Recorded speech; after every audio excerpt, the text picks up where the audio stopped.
Hare Krishna. Mataji screen కనిపిస్తోంది కదా? కనిపిస్తుంది మాతాజీ. హరే కృష్ణ. హరే కృష్ణ. కనిపిస్తుంది. భక్తులకి అందరికీ కూడా ప్రణామాలు. హరే కృష్ణ.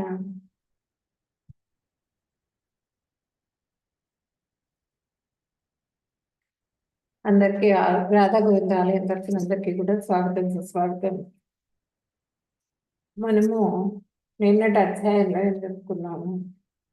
మొదటి అధ్యాయంలో మనకి అర్జునుడు విషాద యోగంలోకి వెళ్ళిపోయారు. ఆయన విషాదంలోకి వెళ్ళిపోయి కృష్ణుడిని గురువుగా చేసుకుని, నువ్వు అప్పటి వరకు మిత్రుడు కృష్ణుడు, ఇప్పుడు గురువుగా చేసుకున్నాను, నువ్వు నాకే చెప్తే అది చేస్తాను, నేను అనిశ్చయ స్థితిలో ఉన్నాను అని చెప్పి నన్ను అడగటం జరిగింది. రెండవ అధ్యాయంలో మనకి ఆత్మజ్ఞానాన్ని బోధించారనమాట కృష్ణ భగవానుడు. నువ్వు ఆత్మని గుర్తించగానే శరీరాన్ని చేయవాకు, శరీరం క్షరం కాబట్టి అందరూ ఆత్మలు ఎప్పటికీ కూడా వీళ్ళందరూ కూడా ఉండేవాళ్ళే, నువ్వు ఉంటావు, నేను ఉంటాను, అందరూ ఉంటారు. కాబట్టి దాని గురించి ఎక్కువ బాధపడవాకు, నువ్వు చేయాల్సిన ధర్మాన్ని నువ్వు నెరవేర్చు అని చెప్పిన నేను అధ్యాయంలో చెప్పుకోవటం జరిగింది. కృష్ణ భగవానుడు చెప్పారు. ఇప్పుడు తృతీయ అధ్యాయం గురించి చెప్పుకుందాం మనము.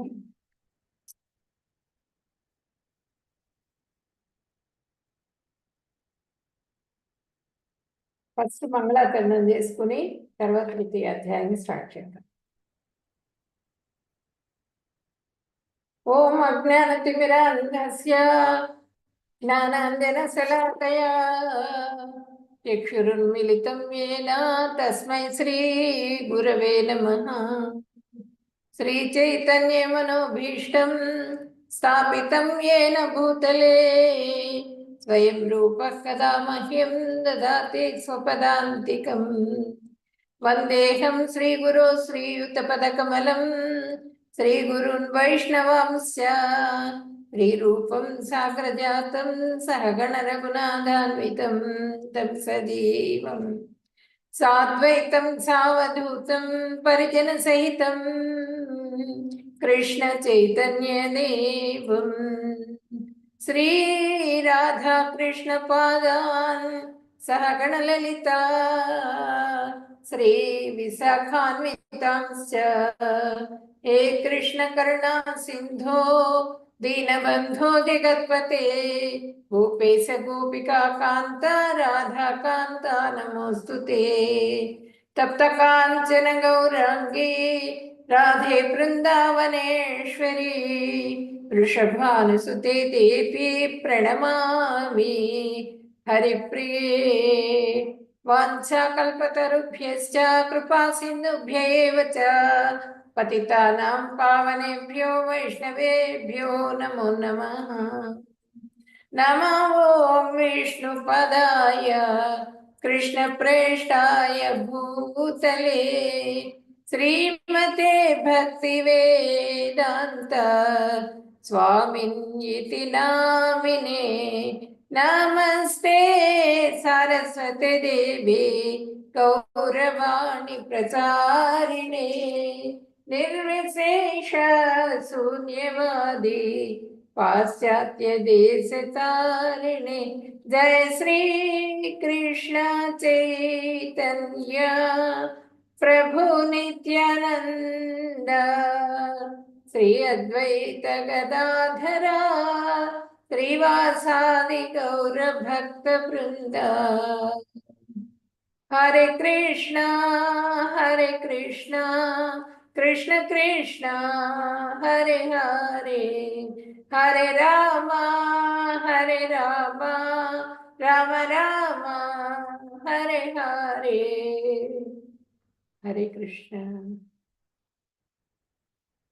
ఇప్పుడు మూడవ అధ్యాయం తృతీయ అధ్యాయంలో ఏం చెప్తున్నారు భగవంతుడు? కర్మయోగాన్ని ఆచరించు, యుద్ధం చెయ్యి అని చెప్తున్నారు. తర్వాత 1-8వ శ్లోకం వరకు మిథ్యాచారుడివి కావద్దు, నీ కర్తవ్యాన్ని నువ్వు నిర్వర్తించు అని చెప్తున్నారు. తర్వాత 9-16 శ్లోకం వరకు కర్మయోగ విధానం, ఏ విధంగా కర్మల్ని ఆచరించాలి అనే విధానాన్ని గురించి తెలుపుకుంటాము. తర్వాత నేను సైతం లోక సంగ్రహం కోసం కర్మలను ఆచరిస్తాను. నేను కూడా మీ అందరి కోసం చేస్తున్నాను కర్మలు, మీ అందరి కోసం నేను కూడా కర్మలు చేస్తానని చెప్పినాను భగవంతుడు చెప్తున్నారు. తర్వాత దేని వల్ల మానవుడు పాపం చేస్తాడు అని చెప్పినని కూడా అర్జునుడు ప్రశ్న వేస్తారు. ప్రశ్న వేస్తే కామాన్ని జయించి యుద్ధం చెయ్యి అని కూడా భగవంతుడు సమాధానం చెబుతారు. కామం వల్ల అంటే కోరిక వలన తప్పులు చేస్తూ ఉంటాడు మానవుడు. కానీ ఆ కామాన్ని జయించాలి నువ్వు అనే విషయాన్ని కూడా మనం ఈ అధ్యాయంలో చెప్పుకుంటాము. కర్మ కంటే బుద్ధి శ్రేష్టమైనప్పుడు నన్ను ఎందుకు యుద్ధం అనే ఘోరమైన ఈ పని చేయిస్తున్నావు నా చేత, ఈ కర్మను ఎందుకు చేయిస్తున్నావు అని చెప్పినాను ప్రశ్న వేస్తారు అర్జునుడు ఈ అధ్యాయంలో. ఇప్పుడు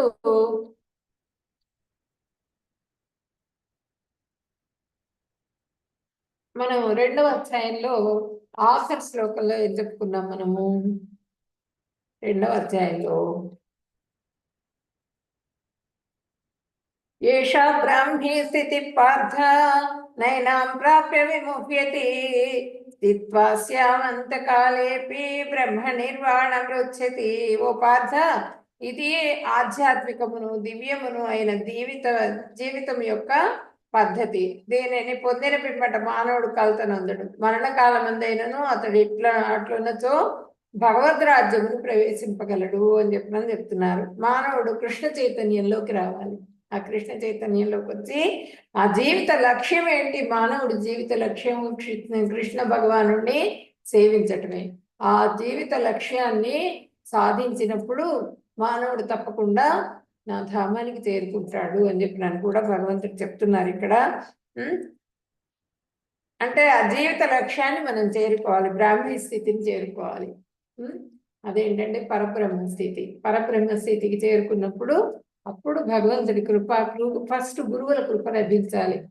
సాధువులు శుద్ధ భక్తుల కృప లభించినప్పుడు వాళ్ళ దృష్టి ఎప్పుడైతే మన మీద పడుతుందో అప్పుడు మనకి భక్తిలో ప్రవేశించి భక్తిలో అభివృద్ధి చెందటానికి మనకి అర్హత కలుగుతుంది అనమాట. ఆ అర్హత ద్వారా నిదానంగా ఒక్కొక్క స్టెప్ ఎక్కుతూ మనము ఆధ్యాత్మికంగా బలాన్ని పెంపొందించుకుని పూర్తిగా మనము కృష్ణ సేవకులుగా శుద్ధ భక్తులుగా మారిపోవటానికి అవకాశం వస్తుంది అనే విషయాన్ని కూడా, అంటే మనకి ఇక్కడ ఈ 2వ అధ్యాయంలో కూడా మనకి భక్తిని గురించి భగవంతుడు చెప్పడం జరిగింది. 2వ అధ్యాయం ఏంటంటే మనకి పిల్లర్, ఇప్పుడు మనం హౌస్ కట్టుకుంటాం కదా, హౌస్ కట్టుకున్నప్పుడు పిల్లర్స్ వేస్తాం. ఆ పిల్లర్స్కి కింద ఫౌండేషన్ ఉండాలి, ఫౌండేషన్ గట్టిగా వేయాలి.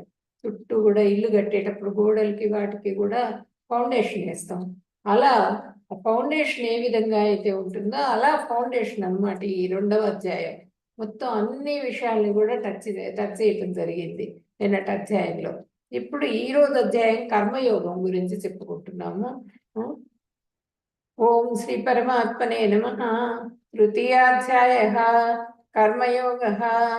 అర్జున ఉవాచ జాయసి చేత్ కర్మణస్తే మతా బుద్ధిర్జనార్దన సత్యం కర్మణి ఘోరే మాం నియోజేసి కేశవ. అర్జునుడు అడుగుతున్నారు అనమాట. ఏమడుగుతున్నారు? అర్జున, ఓ జనార్దన, జనార్దన అని ప్రార్థిస్తున్నారు అర్జునుడు. జనార్దన అంటే ఏంటి? ఓ జనార్దన, ఓ కేశవ, కామ్యకర్మల కంటే బుద్ధి ఏ మంచిదని నీవు భావించినచో నన్ను ఎందుకు ఈ ఘోరమైన యుద్ధమునందు వినియోగింపగోరుతున్నావు? ఆ కర్మలు చేయటం కన్నా కూడా ఈ భక్తి యోగమే ఎంతో శ్రేష్టమైందని చెప్తున్నావు కదా. అలాంటప్పుడు నేను భక్తే చేసుకుంటూ ఉంటాను కదా. ఎందుకు నన్ను ఈ కర్మల వైపు మళ్ళీ ఎందుకు నన్ను ఈ యుద్ధం ఎందుకు చేయమంటున్నావు? ఈ ఘోరమైనటువంటి యుద్ధం ఎందుకు చేయమంటున్నావు అని నన్ను అడుగుతున్నారు. జనార్దన అంటే జనాన్ స్వజనాన్ స్వాజ్ఞయాన్ పీడయతి శ్రద్ధయ. అంటే ఏంటంటే నన్ను ఈ పీడ, ఈ ఈ నీ స్వజనులం మేము, నీ భక్తులం మేము, అలాంటి మమ్మల్ని ఆజ్ఞ ఇస్తున్నావు నువ్వు. నీ ఆజ్ఞతో మమ్మల్ని ఇటువంటి ఈ కర్మను ఎందుకు చేయిస్తున్నావు? ఈ తప్పు పని ఎందుకు చేయిస్తున్నావు? ఇంతమంది చనిపోతారు కదా, వీళ్ళందరినీ చంపే పనిని నాకు ఎందుకు ఇచ్చావు, ఈ పీడలో నన్ను ఎందుకు పెడుతున్నావు అని చెప్పినని ఆయన అడుగుతున్నారు. అడుగుతూ మళ్ళీ కేశవ అంటున్నారు ఇక్కడ చూడండి, లాస్ట్ లో కేశవ అన్నారు చూడండి. ఇక్కడ ఫస్ట్ జనార్దన అన్నారు, తర్వాత కేశవ అన్నారు చూడండి. ఇక్కడ కేశవ అంటే ఏంటంటే మనకి కే అంటే బ్రహ్మ, శవ అంటే శివుడు. కేశవ కేశవ అంటే బ్రహ్మని, శివుణ్ణి, అందరినీ కూడా నువ్వు నీ కంట్రోల్లో ఉంటారు వాళ్ళు. అందరినీ కూడా నువ్వు వాళ్ళని నియంత్రిస్తావు. బ్రహ్మ, శివుడు వీళ్ళందరూ నీ ఆదేశాల మూలంగా వాళ్ళు నడుచుకుంటూ ఉంటారు. అలాంటి వాళ్ళని ఆదేశించేవాడివి నువ్వు.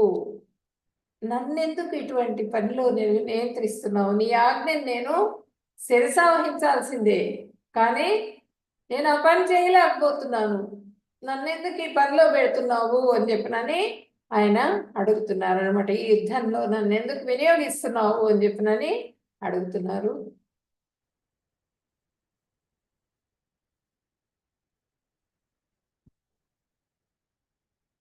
హరే కృష్ణ. ఎవరు హ్యాండ్ రైజ్ చేశారు?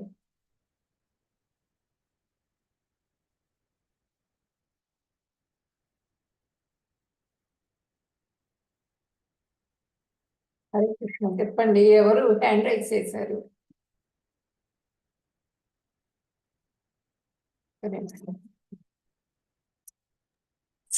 ఏమన్నా ఉంటే లాస్ట్ లో చెప్తాను నేను మీకు. శ్రీను ప్రభుది వినిపించట్లేదా నేను చెప్పేది? వాయిస్ ఏమైనా ప్రాబ్లంగా ఉందా? వినిపించట్లేదా నేను చెప్పేది? ఎందుకు హ్యాండ్ రైజ్ చేశారు? వినిపిస్తుంది మాతాజీ. ఓకే, హ్యాండ్ రైజ్ చేస్తేను నేను ఆపాల్సి వచ్చింది.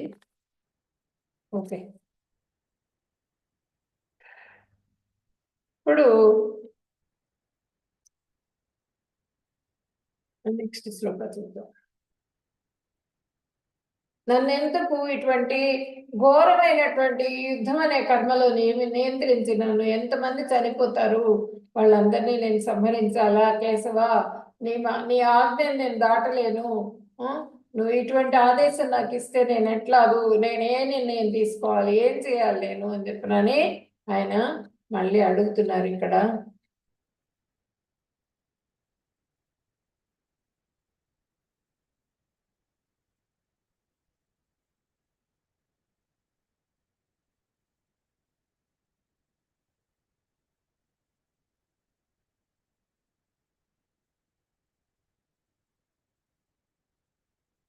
శ్రీ భగవానువాచ లోకేస్మిన్ ద్విధా నిష్ఠా పురా ప్రోక్తా మయా నఘా జ్ఞానయోగేన సాంఖ్యానాం కర్మయోగేన యోగినాం. భగవానుడు చెప్తున్నారు, పాపరహితుడైన అర్జున, ఆత్మానుభూతి పొందే యత్నించు 2 రకాల మానవుల గురించి ఇంతకు పూర్వమే చెప్పి ఉంటిని.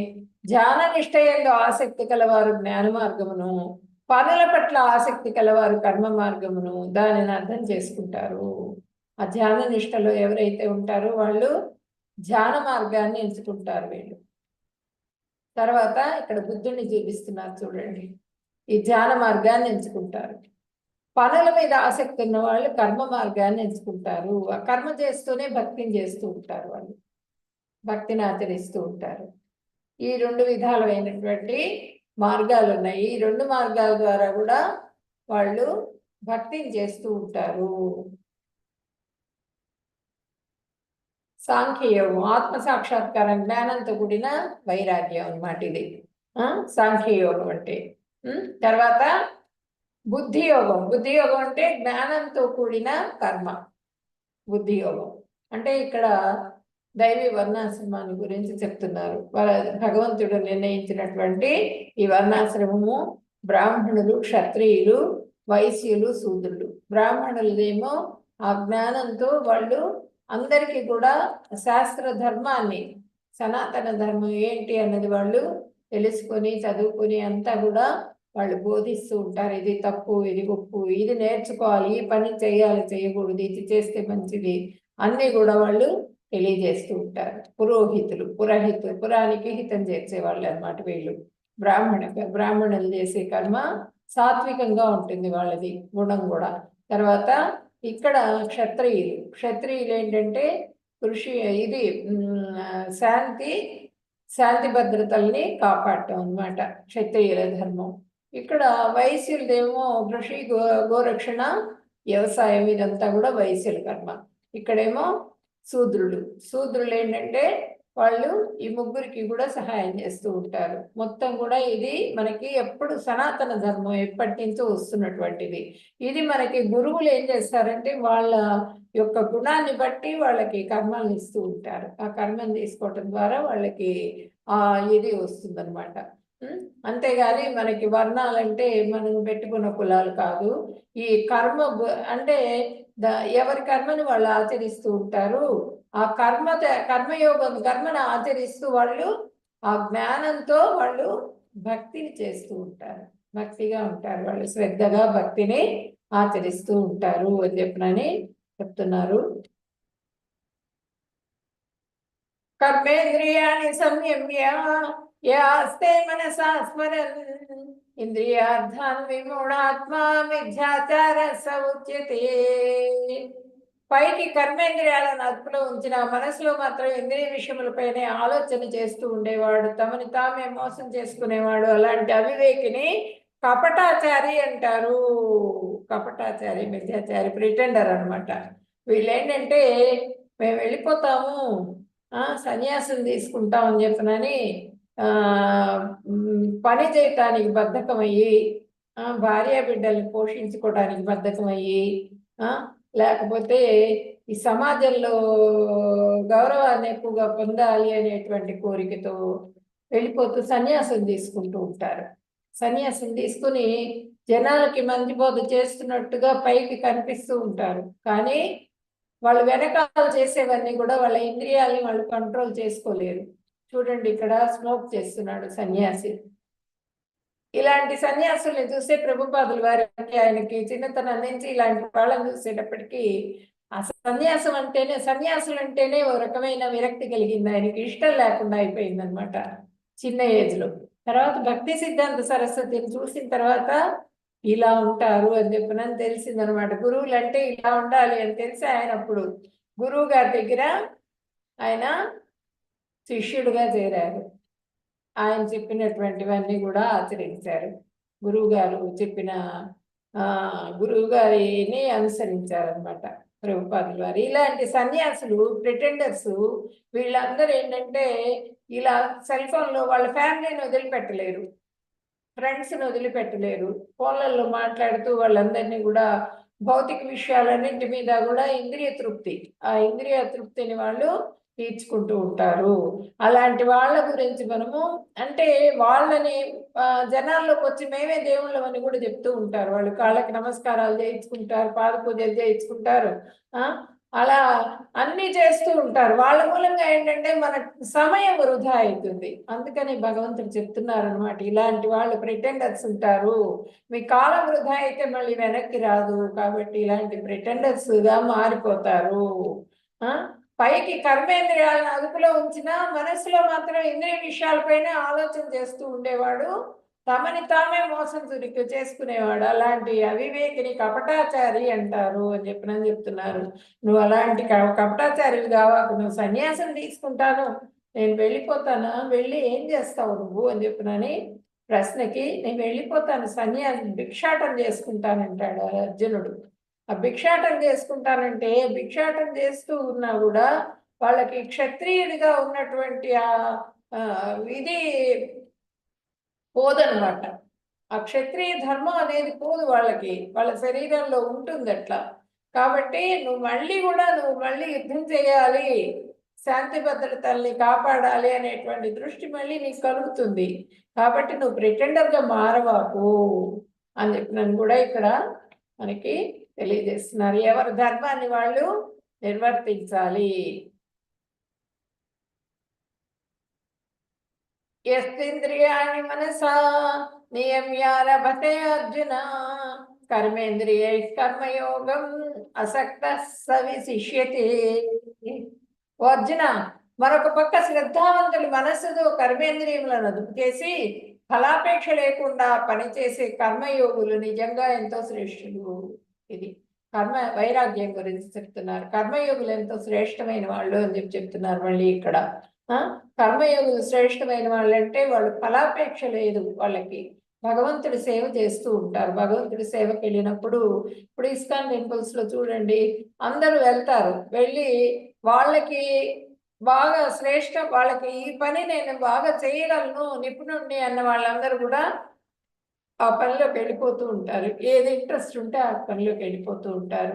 దానికి ఫలితాన్ని ఆశించరు వాళ్ళు. వాళ్ళకి ఏమి ధనాన్ని ఆశించి కానీ, అది ఫలితాన్ని ఆశించి కానీ వాళ్ళు కర్మలు చేయరు. కృష్ణ భగవానుడు సేవ చేసుకుంటున్నాం మేము అనుకుంటూ వెళ్ళి వంటశాలలోకి వెళ్ళిపోతారు. భగవంతుడికి చక్కగా నివేదన చేయటానికి మంచి మంచి పదార్థాలు తయారు చేస్తూ ఉంటారు.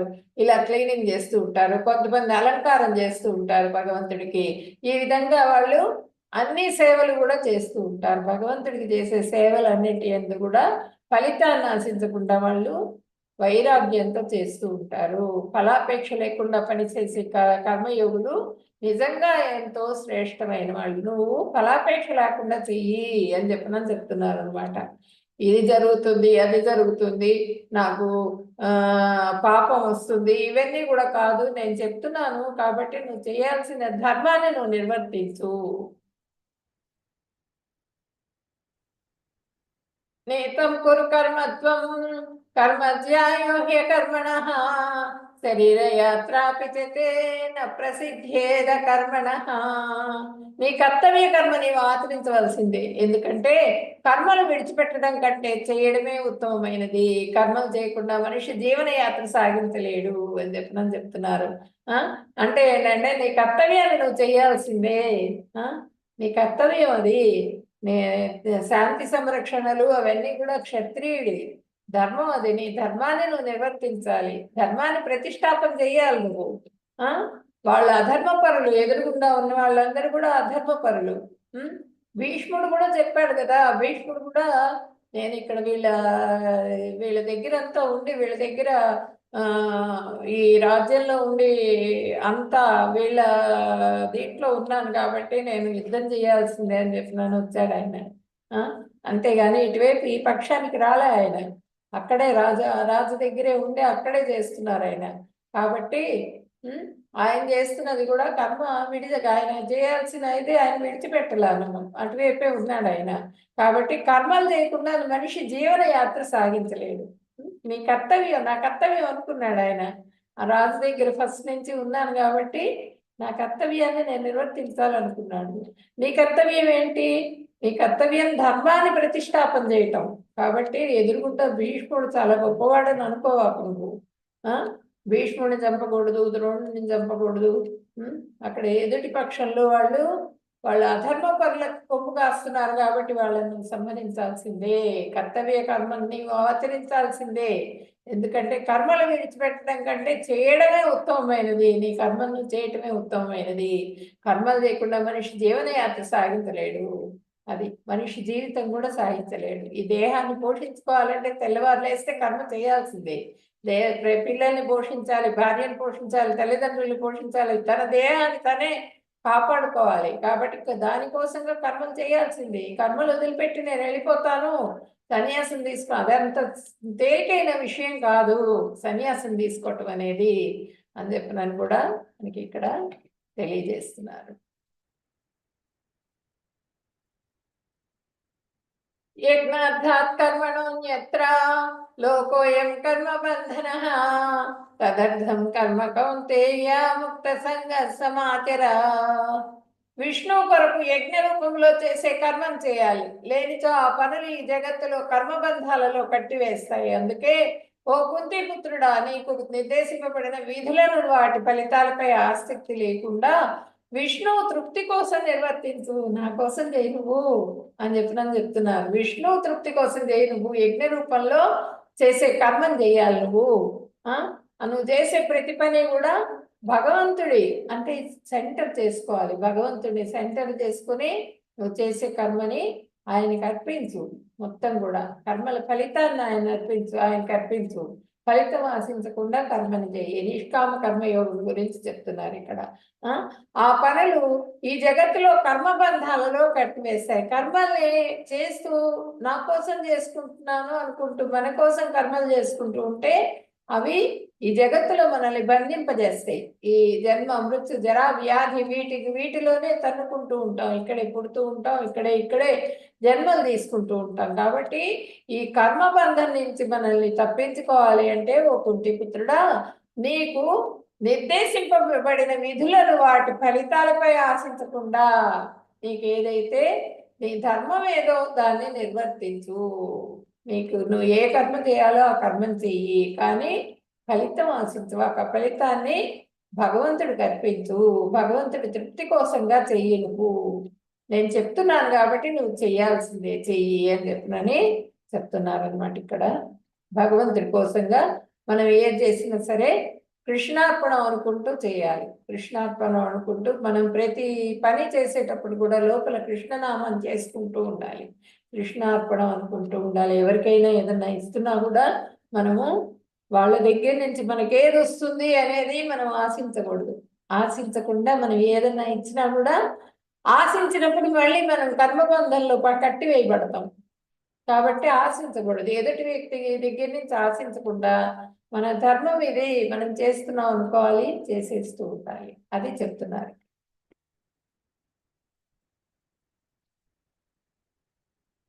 యజ్ఞశిష్టాసిన సంతో ముచ్యంతే సర్వకిల్బిషైః భుజ్యతే తే త్వగం పాప ఏ పచంత్యాత్మదా కారణాత్.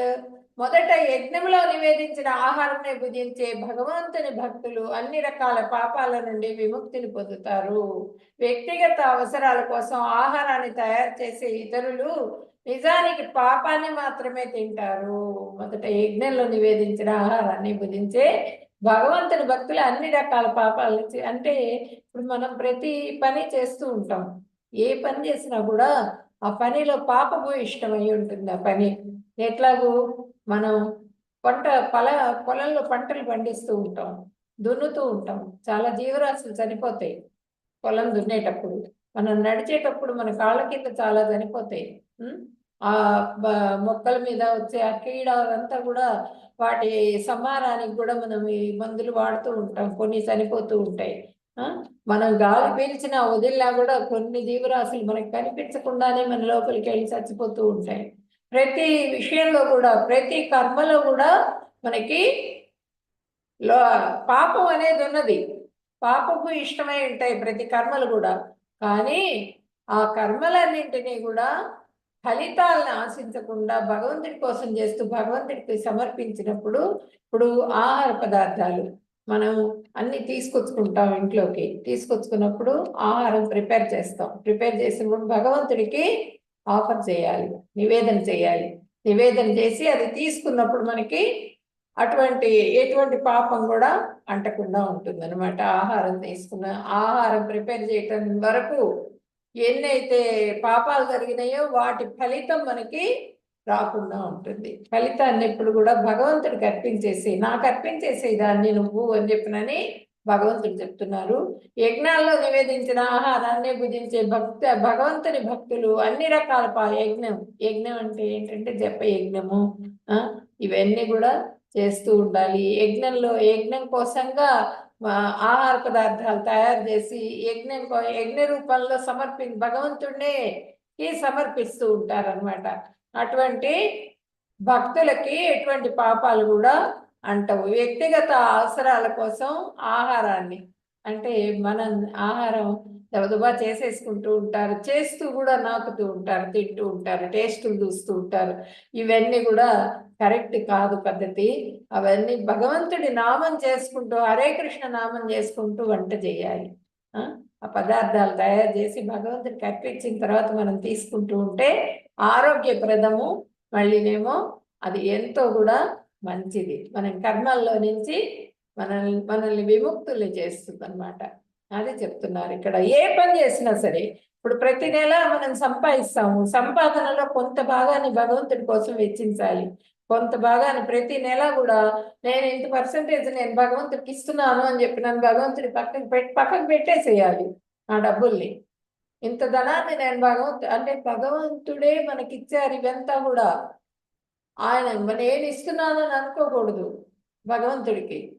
భగవంతుడు ఇచ్చిన దాన్ని మళ్ళీ ఆయనకి సమర్పించుకుంటున్నాం మనం. ఆయన గొప్ప చెబుతున్నాం. అట్లా అనుకుని కొంత భాగాన్ని భగవంతుడికి గొప్ప చెప్పాలన్నమాట. అప్పుడే మనం కర్మబంధంలో నుంచి తప్పించుకోగలుగుతాం. యజ్ఞచక్రం అంటే ఎంత కష్టపడ్డా కూడా ఫలితం బ్రహ్మాండంగా పంట పండింది అంటాం. ఆ పంట పండిన తర్వాత మనం భగవంతుడిని స్మరించకుండా, భగవంతుడికి అర్పించకుండా మనం ఏదైనా చేస్తూ ఉంటే ప్రకృతి వైపరీత్యాలు వస్తాయి. పంట మునిగిపోతుంది, మొత్తం పండిన పంట మొత్తం కూడా మునిగిపోతుంది. రైతు చేతికి రాదు, మన నోటి దాకా ఆహార పదార్థాలు రావు. మన ఏ పని చేసినా సరే ఆ ఫలితం యొక్క పని యొక్క ఫలితం మన దాకా రాదు, రాకుండా వెళ్ళిపోతూ ఉంటుంది. కాబట్టి భగవంతుడిని సెంటర్గా చేసుకోవాలి. ఇక్కడ చూడండి వేదాలు ఏం చెప్తున్నాయి మనకి, కర్మం చెయ్యి అని చెప్తున్నాయి. నీకు ఒప్పచెప్పిన కర్మ నువ్వు చెయ్యి. ఆ కర్మ చేయటం ద్వారా వచ్చినటువంటి అంటే యజ్ఞం, జపయజ్ఞం చేయాలి. యజ్ఞం చేస్తూ కర్మలు చేయాలి. ఆ జపయజ్ఞం చేస్తూ కర్మలు చేస్తూ ఉంటే ఆ వచ్చిన ఫలితం ఏమొస్తుంది? సత్ఫలితాలు వస్తాయి అన్నమాట.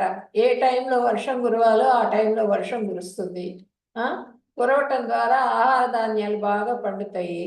ఆ ఆహార ధాన్యాలు పండిన వాటిని మళ్ళీ మంచి మంచి రుచికరమైన పదార్థాలు తయారు చేసి భగవంతుడికి అర్పించాలి. భగవంతుడికి అర్పించడం ఇది యజ్ఞ చక్రం అన్నమాట. ఇలా చేసినందువల్ల మనకి కర్మబంధంలో చిక్కుకోకుండా ఉంటాము అని చెప్పినాను భగవంతుడు చెప్తున్నారు ఇక్కడ. అన్నాద్భవంతి భూతాని పర్జన్యాదన సంభవ, యజ్ఞాద్భవతి పర్జన్యో యజ్ఞ కర్మ సముద్భవ. ప్రాణులన్నీ ధాన్యంపై ఆధారపడి జీవిస్తాయి. ధాన్యము వర్షం వల్ల ఉత్పత్తి అవుతుంది. యజ్ఞాచరణ మూలంగా వర్షం కురువగా యజ్ఞము విద్యుక్త కర్మల కర్తవ్యాల నుండి సంభవిస్తుంది. అది మనం విద్యుక్త కర్తవ్యం అంటే ఏంటి? మనం చేయాల్సిన ధర్మాన్ని మనం నిర్వర్తించటం, మన కర్మని మనం సక్రమంగా చేయటం. అది చేయటం ద్వారా మనకి ధాన్యం, ప్రాణులన్నీ కూడా ధాన్యం మీద ప్రతి వాళ్ళకు కూడా ఆహారం కావాలి. నిద్ర లేస్తే ఆకలి అవుతుంది. ప్రతి జీవి కూడా, పక్షులు కూడా చూడండి తెల్లవారుజామునే లేచి అవి అరుస్తూ ఉంటాయి, కేకలు కూత వేస్తూ ఉంటాయి, పిల్లల్ని లేపుతుంటాయి. అవి కూడా లేపి మేము వెళ్తున్నాం అని చెప్తూ ఉంటాయి. పిల్లలకి చెప్పి అవి వెళ్ళిపోతాయి, గూడు ఇడిచి వదిలి వెళ్ళిపోతాయి. వెళ్ళిపోయి మళ్ళీ సాయంత్రం అయ్యేటప్పటికి గూటికి వస్తాయి. అవి ఆహారాలన్నీ కూడా అవి కొంత తిని మళ్ళీ ఆహారాన్ని ఇంటికి తీసుకొని వస్తాయి, గూడికి తీసుకొని వస్తాయి. అట్లా పక్షుల దగ్గర నుంచి కూడా ప్రతి జీవరాశి కూడా ఆహారం పైనే ఆధారపడింది, ధాన్యం పైన ఆధారపడింది. ఆ ధాన్యం ఎట్లా వస్తుంది? వర్షం వలన ఉత్పత్తి అవుతుంది. ఆ వర్షం కురవటం వల్ల ఆ ధాన్యం బాగా పండుతుంది. ఆ వర్షం ఎట్లా కురుస్తుంది? యజ్ఞాచరణం వల్ల వర్షం కురుస్తుంది. యజ్ఞం అంటే జపయజ్ఞం. ఇప్పుడు మనం చేయాల్సింది ఏంటంటే జపయజ్ఞం. జపయజ్ఞం చేయటం ద్వారా మనకి వర్షాలు బాగా పడతాయి. ఆ వర్షాలు సక్రమంగా సరైన సమయంలో వర్షం పడటం ద్వారా మంచి ధాన్యాలు ఉత్పత్తి అవటం ద్వారా ఆ యజ్ఞం సఫలీకృతం అవుతుంది అనమాట. ఆ సఫలీకృతం అయిన తర్వాత యజ్ఞం ద్వారా వచ్చినటువంటి ఆహార పదార్థాలు కానీ ఫలితాన్ని భగవంతుడికి సమర్పించాలి మనం.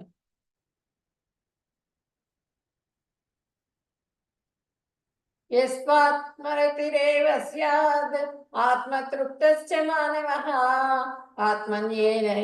ఆత్మన్యేవ చ సంతుష్టః తస్య కార్యం న విద్యతే.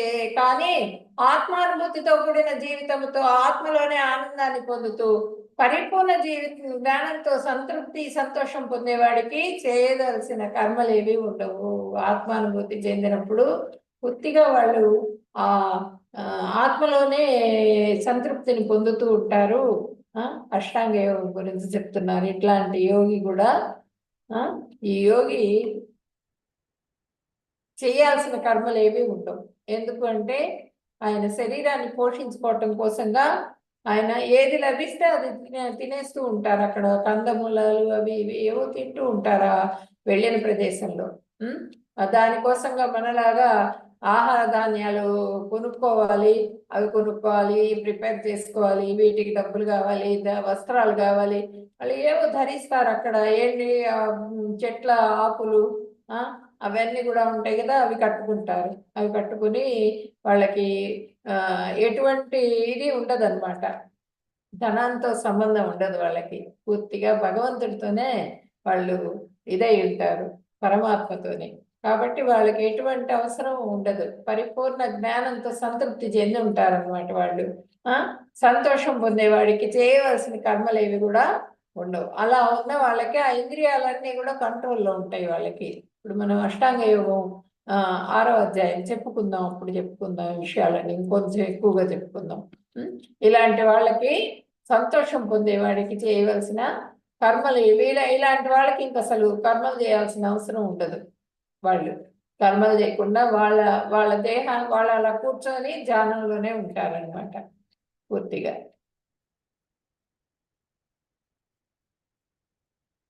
యజ్జదాచరతి శ్రేష్ఠ తత్తదేవేతరో జనః సయత్ ప్రమాణం కురుతే లోకస్తదనువర్తతే.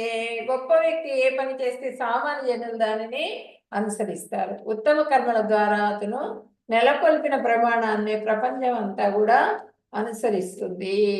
గొప్ప వ్యక్తులు ఇప్పుడు జనక మహారాజు కానీ, రాముల వారు కానీ, వీళ్ళందరూ కూడా మనకి ఇట్లా చెయ్యాలి అని చెప్పిన దారి చూపించారు. వాళ్ళు చూపించినప్పుడు వాళ్ళు ఏం చేశారు కర్మలు అన్నది చూసుకుని ఆ దారిలో మనం నడుచుకోవడం ద్వారా, గొప్పవాళ్ళు చేసిన పనులు అవి చూస్తూ వాళ్ళ దారిలో నడుచుకోవడం ద్వారా మనము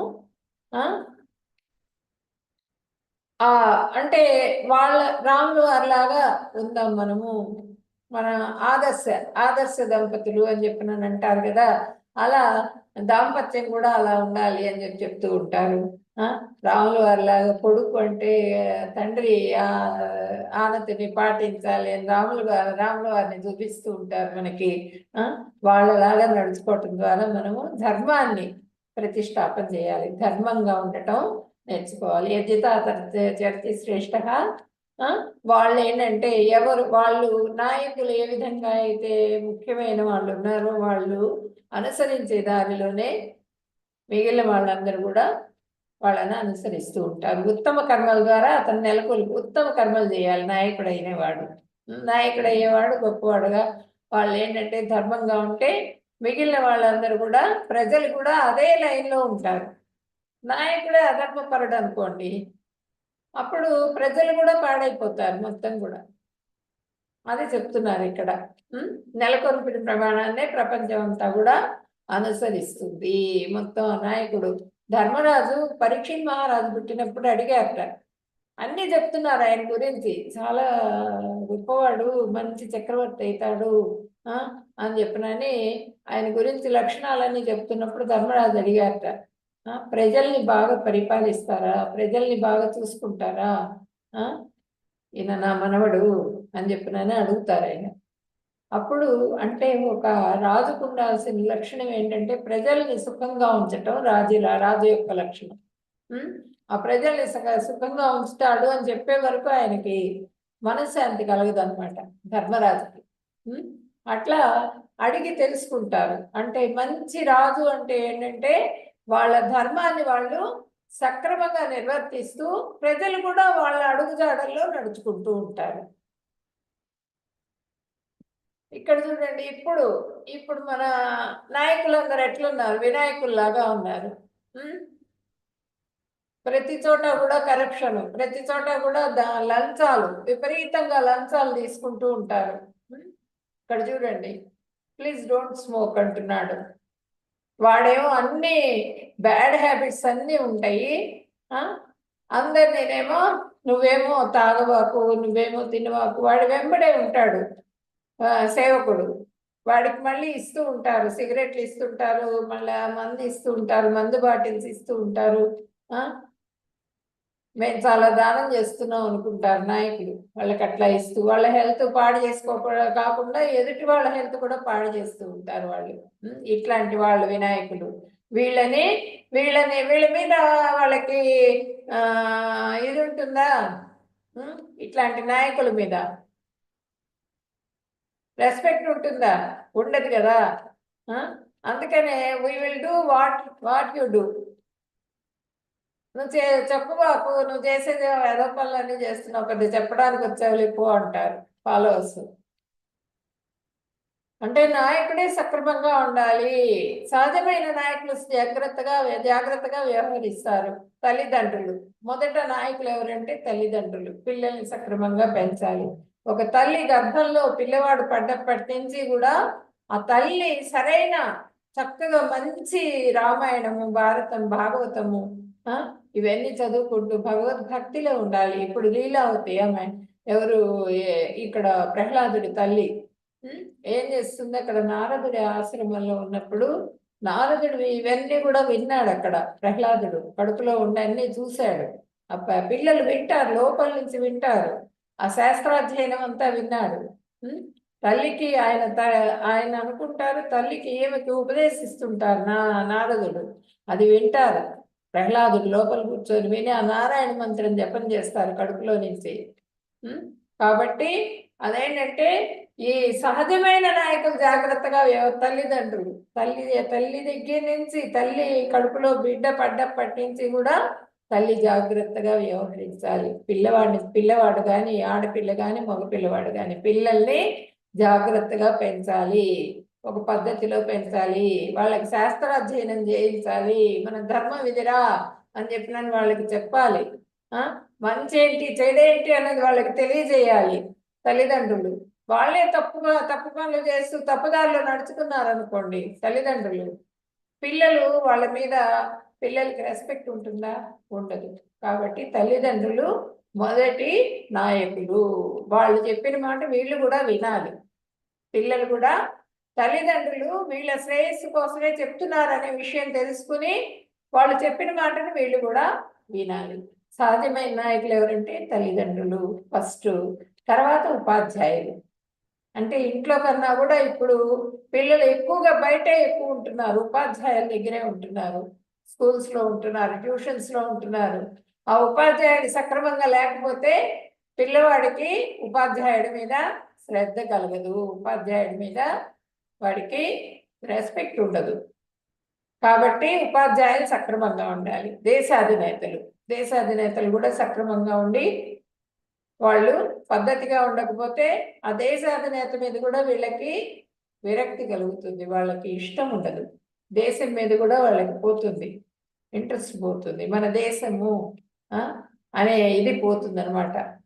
కాబట్టి మొత్తం వీళ్ళందరూ కూడా సహజమైన నాయకులు. కాబట్టి మనం ఎంచుకునే నాయకుడిని కూడా సక్రమంగా ఎంచుకోవాలి అని చెప్తున్నారు. ప్రభుపాదుల వంటి విశ్వసనీయమైన భక్తులను లేదా వేదాల్లో తెలిపినట్టు వ్యక్తులను ఎంచుకోండి. ఇది భౌతికంగా. మనకి ఆధ్యాత్మికంగా ఏంటంటే మనం గురువుని ఎంచుకోవటం సక్రమంగా ఎంచుకోవాలి. మనం ఎంచుకుంటే గురువు సక్రమంగా లేకపోతే మనకి కాలం మొత్తం వృధా అయిపోతుంది. కాలం వృధా అయిపోతే మళ్ళీ వెనక్కి తెచ్చుకోలేం. డబ్బు వృధా అయినా మళ్ళీ వెనక్కి తెచ్చుకోగలం. కానీ గురువుని సక్రమంగా ఎంచుకో, నేను చెప్తున్నాను నువ్వు విను అని చెప్పినని అక్కడ కృష్ణ భగవానుడు చెప్తున్నారు అర్జునుడికి. ఇక్కడ చూడండి ప్రభుపాదుల వారు గురువు గారిగా వీళ్ళందరూ కూడా కృష్ణ చైతన్యంలోకి వచ్చేసారు. ఈ హిప్పీస్ వీళ్ళందరూ కూడా వాళ్ళందరినీ సరైన దారిలోకి తీసుకొని వచ్చారు. ప్రభుపాదుల వారు కృష్ణ ప్రసాదాన్ని తినిపిస్తూ కృష్ణ చైతన్యంలో వాళ్ళని అభివృద్ధిలోకి వచ్చేట్టుగా చేశారు.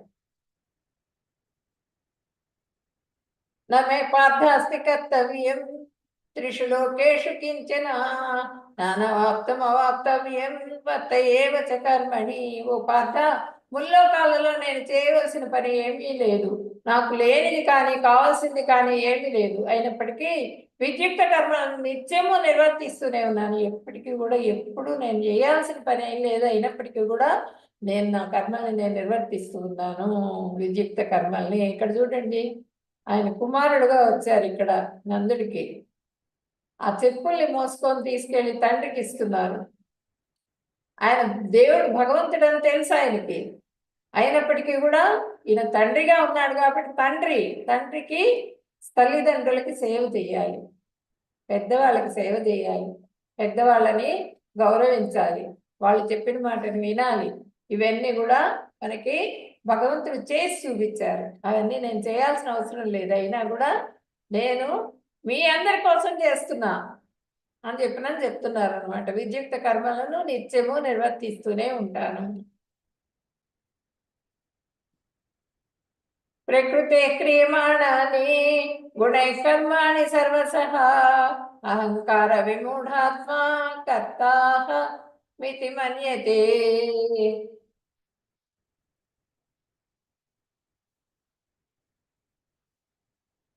నిజానికి అన్ని కార్యాలు కూడా ప్రకృతి త్రిగుణాల చేతనే చేయబడును. కానీ జీవాత్మ మిథ్యాహంకారంతో కర్మలను తానే చేస్తున్నానని కలుస్తాడు.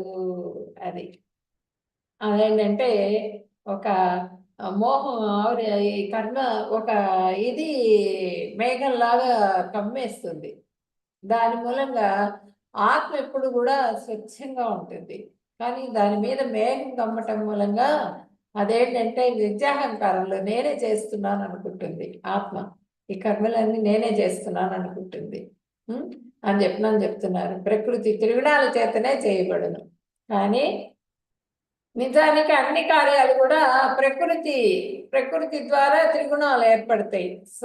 సత్వగుణం, రజోగుణం, తమోగుణం, వాటిల్లో బంధింపబడతాం. ప్రతి జీవి కూడా బంధింపబడతాడు ఆ త్రిగుణాలలో. ఒక్కొక్కసారి సత్వగుణంలో ఉంటాడు, ఒక్కొక్కసారి రజోగుణం అంటే కోపం అవన్నీ వస్తూ ఉంటాయి. నాది, నేను, అహంకారం, ఆ రజోగుణం వస్తూ ఉంటుంది. తమోగుణం ఇది కోరిక తీరకపోయేటప్పటికీ తమో గుణంలో పడిపోతూ ఉంటాడు. ఇవన్నీ కూడా మనిషిని బంధిస్తూ ఉంటాయి. జీవాత్మ ఏమనుకుంటాడంటే అన్ని నేనే చేస్తున్నాను, మిథ్యాహంకారంలో పడిపోతాడు. అన్ని నావే, నేను చేస్తున్నాను, నాది మిథ్యాహంకారం, దాంట్లో పడిపోతాడు అని చెప్తున్నారు అన్నమాట.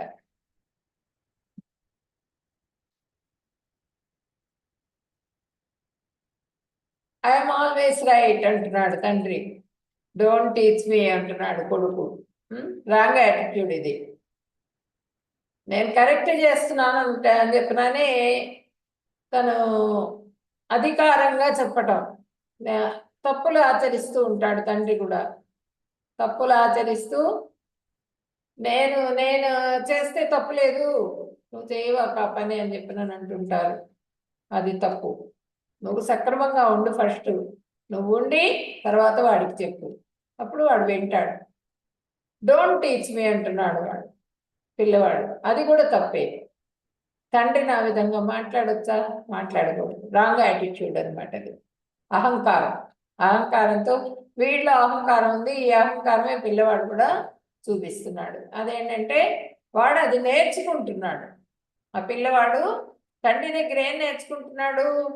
అహంకారము చూపించడం గురించి నేర్చుకుంటున్నాడు. నాది, నేను గొప్పవాడిని, నేను చెప్పింది నువ్వు వినాలి. అట్లా పిల్లవాడు కూడా అదే విధంగా తయారవుతాడు.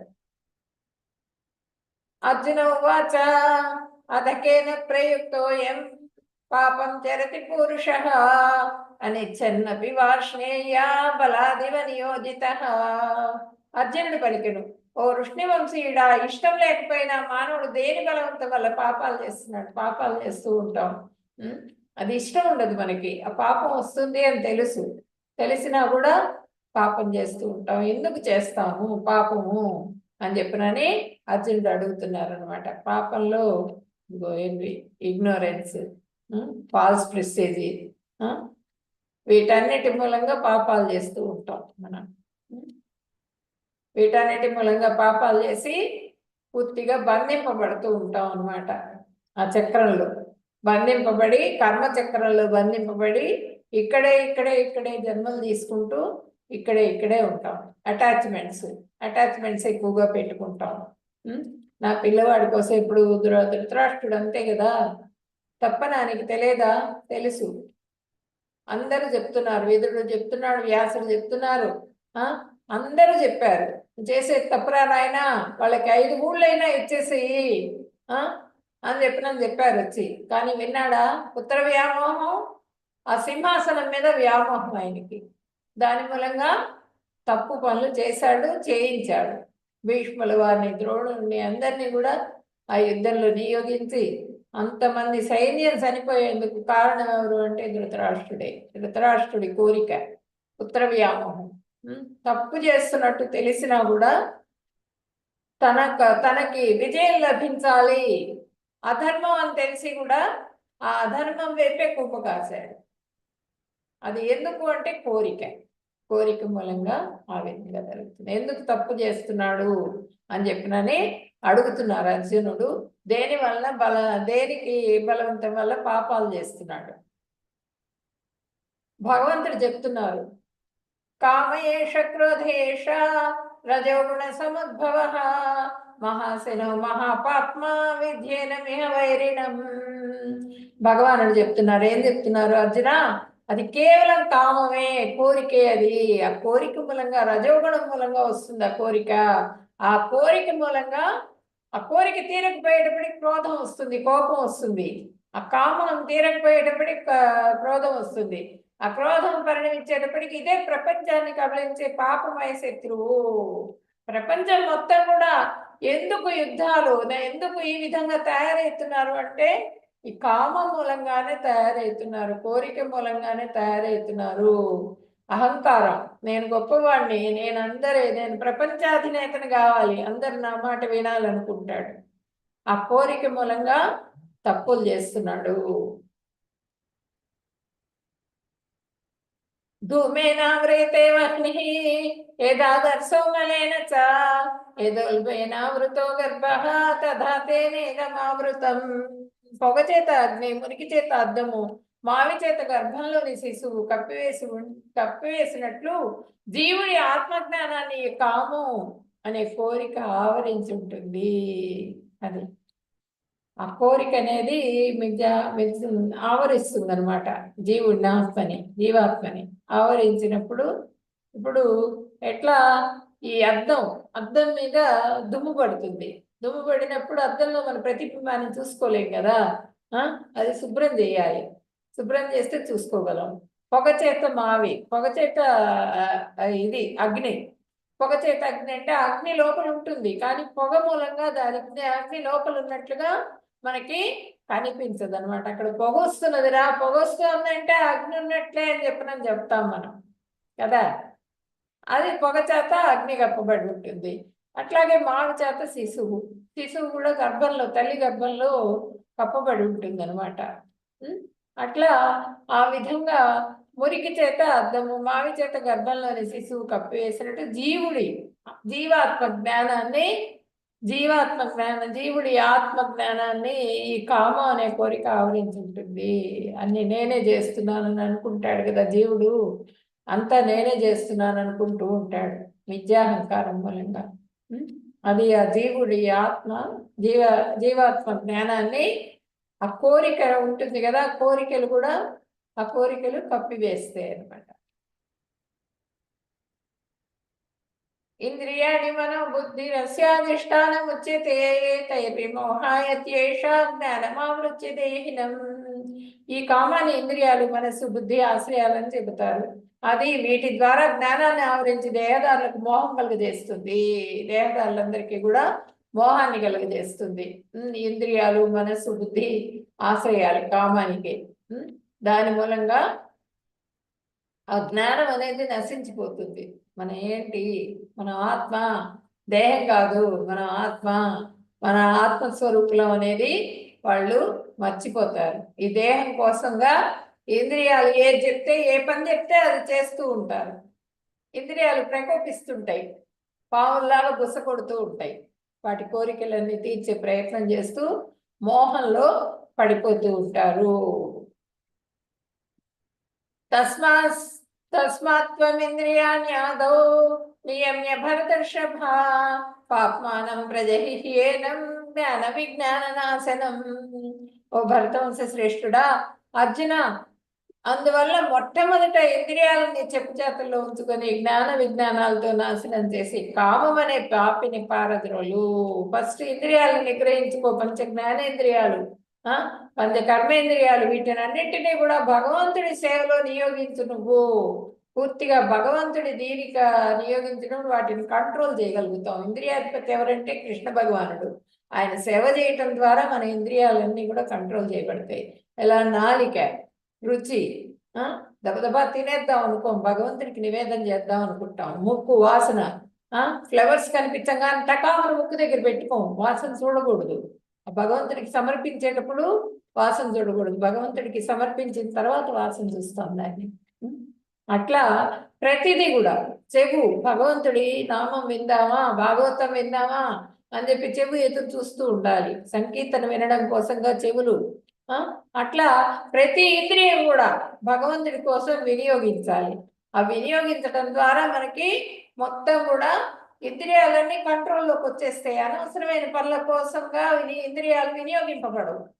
అప్పుడు మనకి జ్ఞాన విజ్ఞానాలను నాశనం చేసే కామం అనే పాపిని పారద్రోలగలుగుతాం. ఆ పాపం చేయకుండా ఉంటాం మనం. ఎటువంటి పాపం కూడా చేయకుండా ఆ కామం, కోరిక అనే దాన్ని బయటికి వెళ్ళిపోతుంది.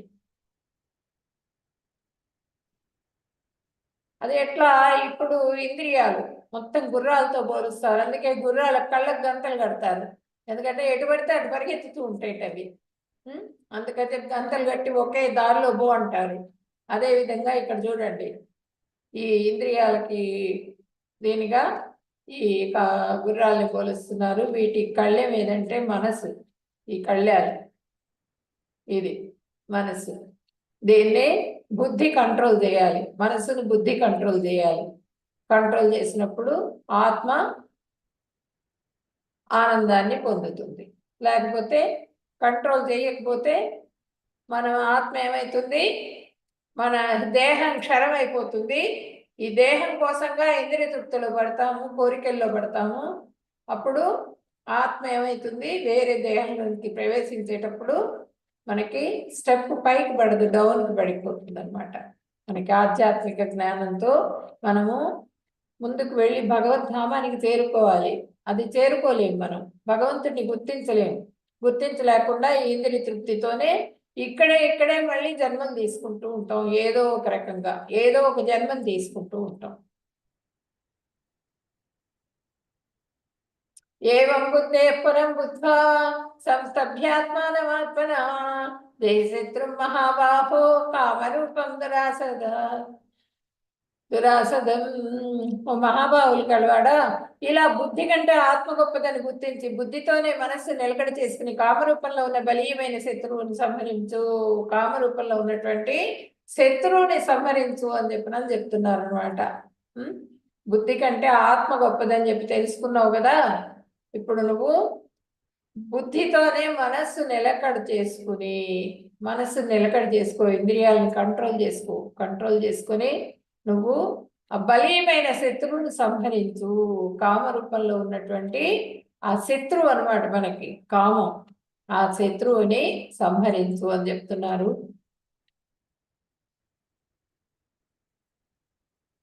హరే కృష్ణ.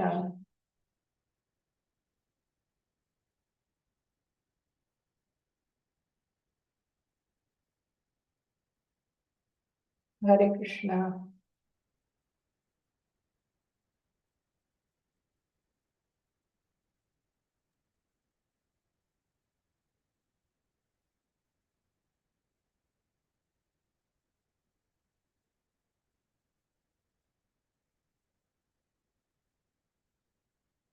భక్తులకి ఏమైనా డౌట్స్ ఉన్నాయా ఈరోజు చాప్టర్లో? డౌట్స్ ఏమైనా ఉంటే హ్యాండ్ రైస్ చేయండి.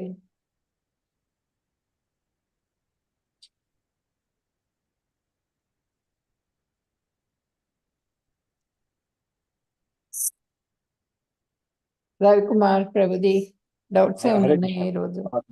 మాతాజీ అర్థమైందంట? అర్థమైంది, చాలా చక్కగా అర్థమైందండి. ఇప్పుడు శ్రీను ప్రభుజీ. అర్థమైంది సార్ మాతాజీ.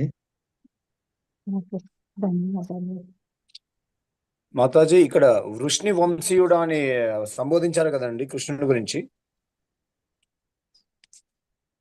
మాతాజీ వినిపిస్తుందండి? చెప్పండి. వృష్ణి వంశీయుడు అని సంబోధించాం కదండి ఇక్కడ ఒక చోట.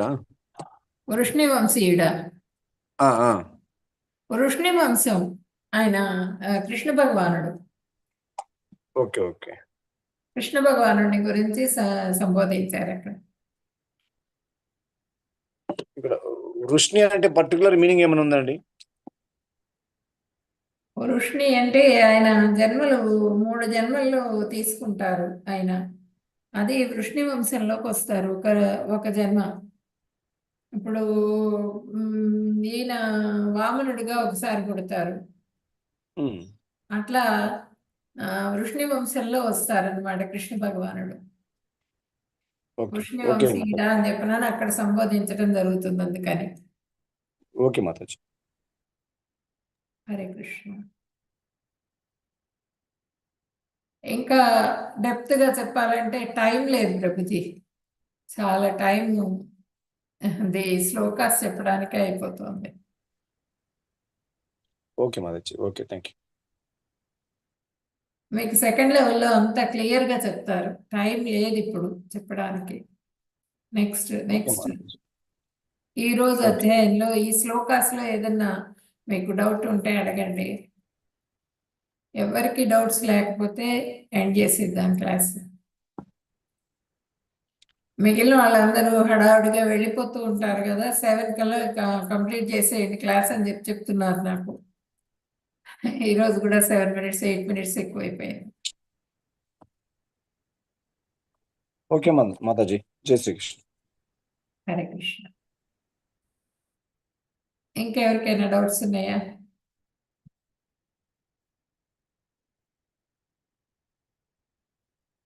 ఏం డౌట్స్ లేవు మాతాజీ, చాలా బాగా చెప్పారు, మంచిగా అర్థమైంది మాతాజీ. Thank you. హరే కృష్ణ. ధన్యవాదాలు మాతాజీ, ధన్యవాదాలు. ఇంకా మనం ఎండ్ చేసేద్దాం క్లాస్. ఓకే మాతాజీ. హరే కృష్ణ. హరే కృష్ణ మాతాజీ. హరే హరే కృష్ణ. కృష్ణ మాతాజీ. హరే కృష్ణ. హరే కృష్ణ. వాంఛకల్పతరుభ్యశ్చ కృపా సింధుభ్య ఏవ చ పతితానాం పావనేభ్యో వైష్ణవేభ్యో నమో నమః. హరే కృష్ణ కృష్ణ కృష్ణ హరే హరే, హరే రామ రామ రామ